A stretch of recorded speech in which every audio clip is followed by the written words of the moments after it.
মানুষ, অসংখ্য মানুষ আজকে 10টা মাস একটা ঘরের মধ্যে বন্দি জীবন যাপন করছে। কোন ক্রমে হয়তো একজন সদস্য যে বাজার করে এনে ঘরে ঢোকে, আলো বাতাস দেখে না।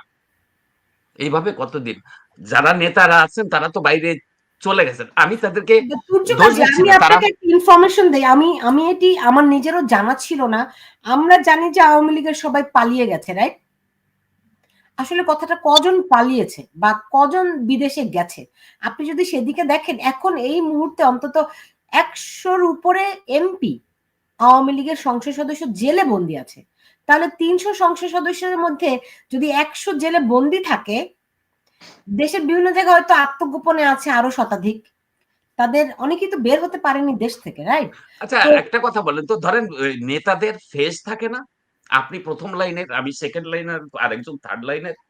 তা আমাদের ফেস গুলো কই? তো সেইটা তো অনেকে অভিযোগ করেন শেখ হাসিনা সেরকম কোনো নেতৃত্ব বিকশিত হতে দেননি।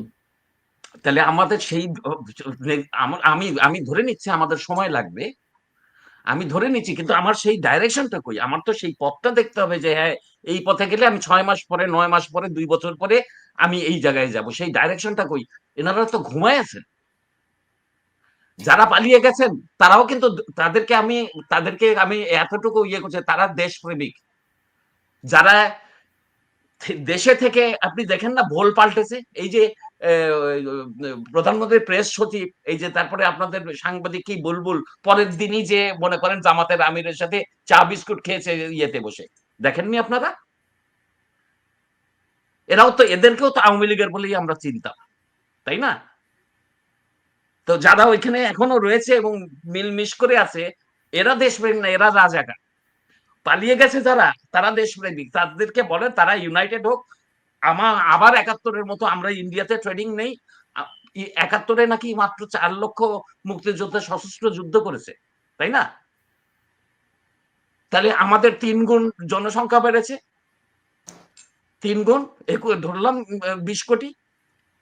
তাহলে 4 লক্ষ, তার মানে আমার 1 কোটি লোক দরকার। আওয়ামী লীগের নেতাই তো আছে 2 কোটি, মানে রেজিস্টার, মনে করেন রেজিস্টার খাতা কলমে না, কাজী তাদের। পুত্র, আপনি আপনি আপনি কেন মনে করছেন আওয়ামী লীগ কি এই দেশকে উদ্ধারের দায়িত্ব আওয়ামী লীগের কাঁধেই কেন বা পড়েছে? না, আওয়ামী লীগের, হ্যাঁ, আমাদের আমাদের আর কোন আপনি কার, আচ্ছা ঠিক আছে, আপনি বামদের উপরে নির্ভর করে, আমাদের কে আছে? আমাদের আছে জামাত, আমাদের আছে বিএনপি, আমাদের আছে আওয়ামী লীগ, আর আমাদের আছে জাতীয় পার্টি। আপনি বাকি 3টার পোশাক দেখেন। আমি তো বললাম, আপনি কোটটাই পরে আছেন, আমি দাড়ি টুপি পরে আছি। আর এরা তো এক, এদের ফান্ড তো এক জায়গা থেকে আসছে, এদের জন্ম তো, এদের শিকড় তো এক জায়গায়।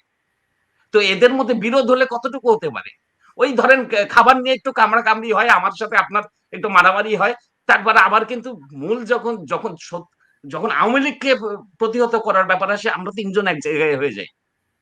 না, এখন জিয়াউর রহমান তো মুক্তিযোদ্ধা ছিলেন, কিন্তু তার দলকে আপনি মুক্তিযোদ্ধার কাতার থেকে খারিজ করে দিচ্ছেন কেন?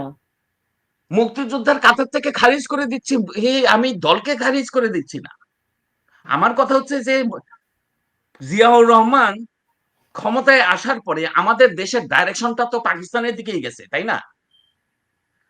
আমাদের দেশটার ডাইরেকশনটা তো পাকিস্তানের প্রেমের দিকেই গেছে। ইসলাম ইসলাম করে আপনারা মাথা খারাপ করে দিচ্ছেন। ভাই, ধর্ম তো যার যার তার তার। আপনি পড়েন না আপনার নামাজ? নামাজের সাথে আমার রাষ্ট্রের সাথে ভালোবাসার সম্পর্কটা কোথায়? জি। নামাজ কি আপনাকে বলে যে দেশের দেশের বিরুদ্ধে আপনি আপনার শত্রুর সাথে হাত মেলান? এটা বলেন আপনার নামাজ? তাহলে ধর্ম ধর্ম ধর্ম, প্রধানমন্ত্রীকে আপনি একটু জিজ্ঞেস করেন।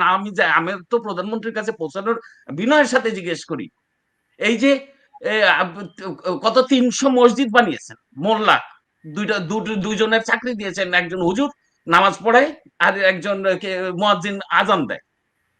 একটা ভোট প্রধানমন্ত্রী পেয়েছে তাদের? পাবে? আমরা তো বুঝেছি, প্রধানমন্ত্রী বোঝেন, প্রধানমন্ত্রী তো অনেক জ্ঞানী মানুষ, উনি বোঝেন নাই কেন? আমরা তো বুঝতে পেরেছি এই একটা ভোটও এদের না। আপনি তো এই জিনিসগুলো একটু একটু করে বাড়ে, মানে আপনার চারিদিকে আপনি নিজেই জাল পেতেছেন।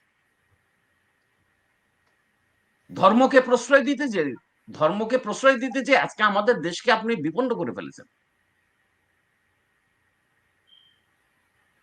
জি। জনাব নাজমুল হাসান কলিমুল্লাহ আলোচনাটি অন্যদিকে চলে গেল। এটাও সত্যি আলোচনারও দরকার আছে। আমি সরি না, যে না, না, আমি না, না। হয়তো একটু এক্সাইটেড। না, কারণ না, না, আমার না, it's আমার okay. কাছে আমার কাছে আমার দেশ মাটি এর বাইরে আর কিছু নেই। জি। আমি সাজাই গুছাই সুন্দর করে টেকনিক্যাল কথা বলতে পারি না। আমার জ্ঞানও খুব কম। আমি সা আমি সাদাকে সাদা দেখি, কালোকে কালো দেখি স্বাধীনতার প্রশ্নে। এখানে আমার কোনো মাঝখানে কোনো গ্রে লাইন নেই। যারা গ্রে লাইন নিয়ে আপনি দেখেন না এখনকার, আমি সরি আমি কি বেশি সময় নিয়ে নিচ্ছি না না, কলিমুল্লাহ না, ভাই না, বলুক। না, না, উনি প্লিজ বলুন। হ্যাঁ। আ এই যে দেখেন, এই যে কিছু জার্নালিস্ট ক্র্যাপ, ক্র্যাপ বস্তা পচা, মাসুদ কামাল, হ্যাঁ? তারপর জিল্লুর কি উস্কানিটা দিয়েছে। মাসুদ কামালের মতো আজকে আজকে মিউ মিউ করে ইউনূসকে গালি দিচ্ছে কেন? তাদের তো গালি দেওয়ার কথা না। তাদের তো দোস্ত ইউনূস।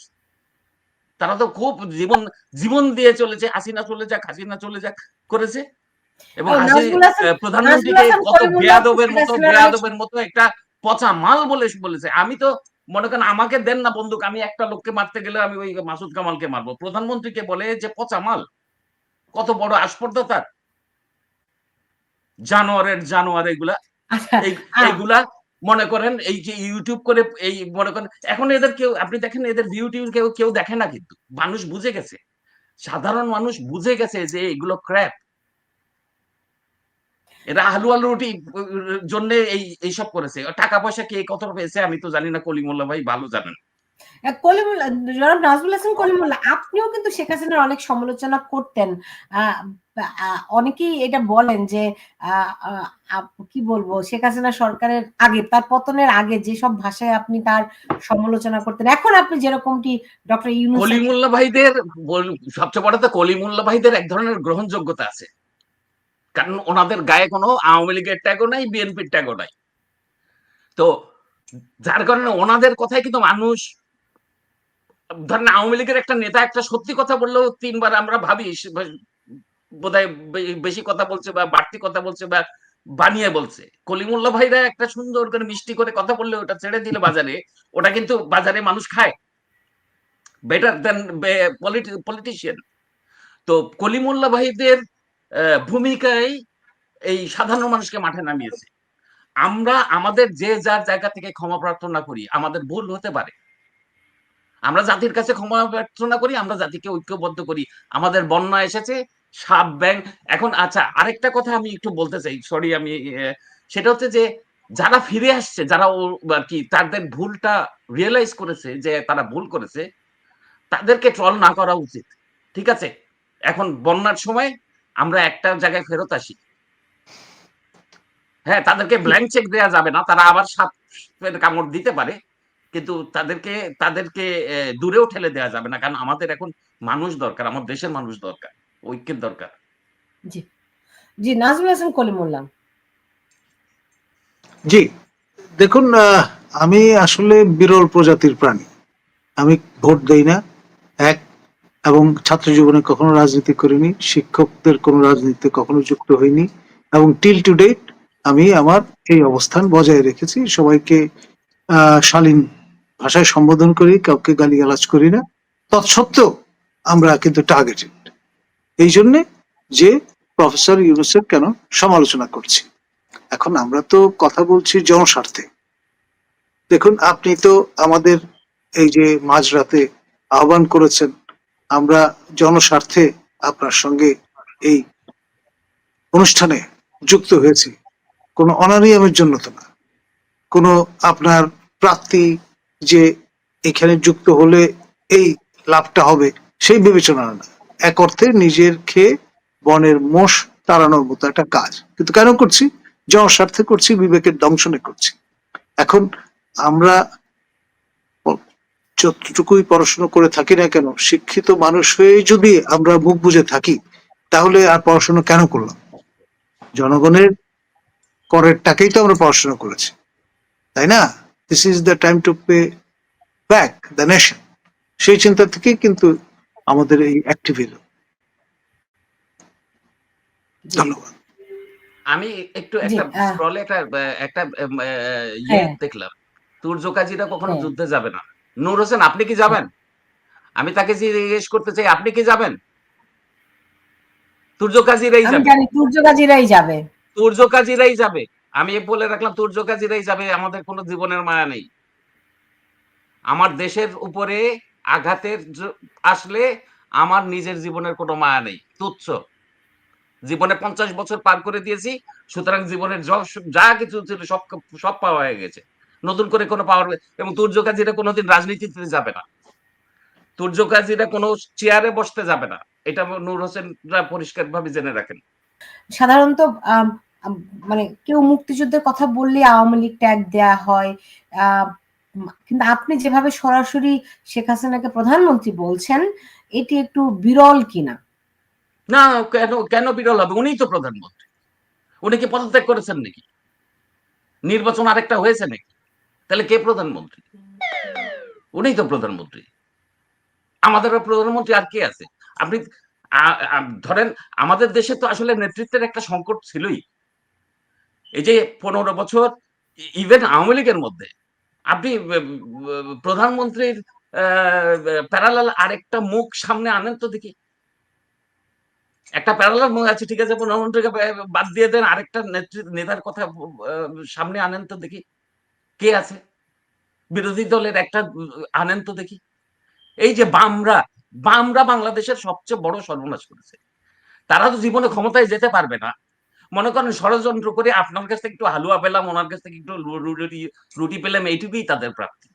কি আছে এদের? কি কি করেছে মানুষের জন্য? তারা তো মুখে বলে তারা খুব মাঠের কর্মী, একদম আর কি শ্রমিকের জন্য তারা জীবন দিয়ে দেয়, তাই না? এই যে মুজাহিদুল ইসলাম সেলিম, কত বড় বিজ্ঞ, অনেক পণ্ডিত মানুষ, কই একটি কথা তো বলে না, কি ভয়ে বলে না? একটা কথা তো তাদের মুখ থেকে শুনি না। যারা সিনিয়র, যারা বামপন্থী ছিলেন, তারা কই? আনু মোহাম্মদ, ও কি আমাদের আনু মোহাম্মদ,